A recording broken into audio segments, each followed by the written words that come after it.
Hey guys, what's going on? This is RJ Game News USA here, and we have got to talk about the Icy Hot Bowl. What the hell is the Icy Hot Bowl? Well, it was the Bengals-Steelers game that just happened on Thursday Night Football between Aaron Rodgers and Joe Flacco. The Bengals ended up winning 33-31, and I want to talk about the game, what this means for the season, what this means for the league, because that was actually a very sneaky, good game. So if you like this kind of content, like, share, and subscribe if you haven't already. And let's just jump right into it. So I want to talk about the lead up to this game. I have a Pick'em group. Maybe some of you are watching right now that are in the Pick'em group. We got about 15 people in there. Every single person picked the Steelers. The Steelers were 4-1 going into this game. The Bengals were 2-4, and they've looked awful. Now, the Bengals traded for Joe Flacco. He showed flashes of brilliance in the second half versus the Packers last week.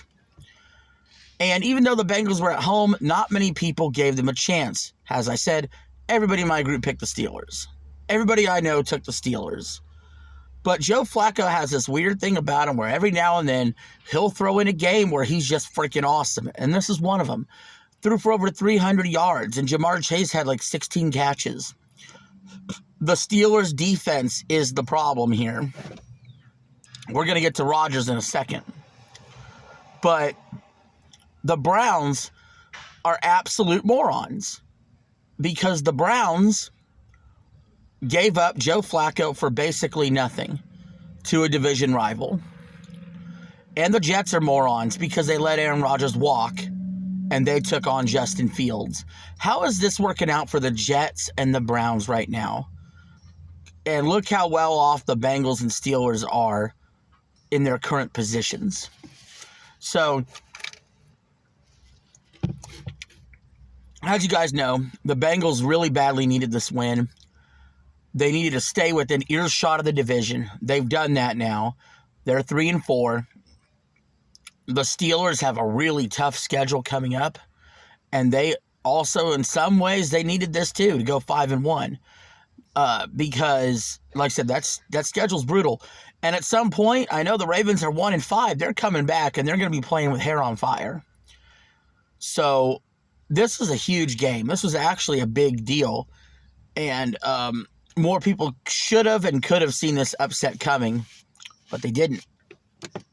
One of the reasons they didn't, Aaron Rodgers is playing freaking awesome. Going into this game, he had like 10 touchdowns, 1 interception. He still threw like 4 touchdowns in this game and had like 1 extra pick. So he's still having a phenomenal year. In my opinion, a top 5 year for a QB this year. And towards the end of the game, they even had a shot at a Hail Mary, which we know Rodgers has, completed several of those in his career. He's the best Hail Mary thrower of all time. In fact, Next Gen Stats said that his Hail Mary went 69.8 yards in the air, which is the longest throw by anybody since 2017. Keep in mind, a certain somebody, Patrick Mahomes, didn't start a game or didn't start a season until 2018. So Rodgers still has an arm on him, that's for sure. And I have no idea how this division is going to end up. In fact, it's a very exciting race. Because on one hand, the Bengals' schedule is somewhat easy. If Flacco plays like this, they could stay in it. And Burrow could be back in December. For the Steelers, their schedule's hard, but they have a long lead up. A long lead in the division right now. And then, of course, the Ravens are the furthest back, but they're going to be the best team once Lamar gets back, and they'll be playing with hair on fire. And they'll be able to play the Steelers twice, and we'll see what happens. So, place your bets now, because I can see it go in any of those 3 directions. Any direction away from Cleveland, of course. So, Bengals, they went down the field late in the game. T. Higgins made a catch. Did the smart thing. He got down, set up the field goal for the Bengals to lead the game 33-31. This was not a game where anybody messed up. other than the fact the Steelers couldn't cover Jamar Chase or didn't try to in some instances.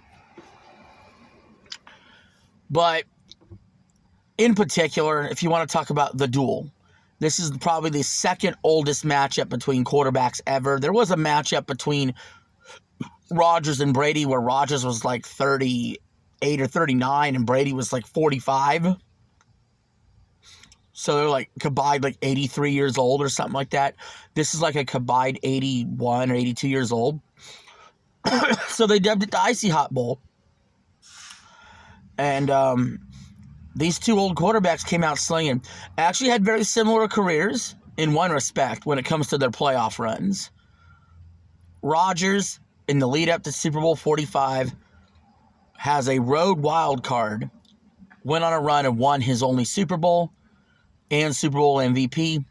2 years later, Flacco did the same thing has a road wild card, went and won a Super Bowl and a Super Bowl MVP in Super Bowl 47. And honestly, their playoff resumes are not that impressive outside of those two runs, legitimately. Just talking playoffs. In fact, Flacco is tied with Brady for the most road playoff wins of all time, with 7. Flacco by no means, though, is a Hall of Famer. He's been a journeyman quarterback. He does have 260-something touchdowns. Give it a few weeks, Mahomes will pass him on the all-time list, considering Mahomes has 256 already.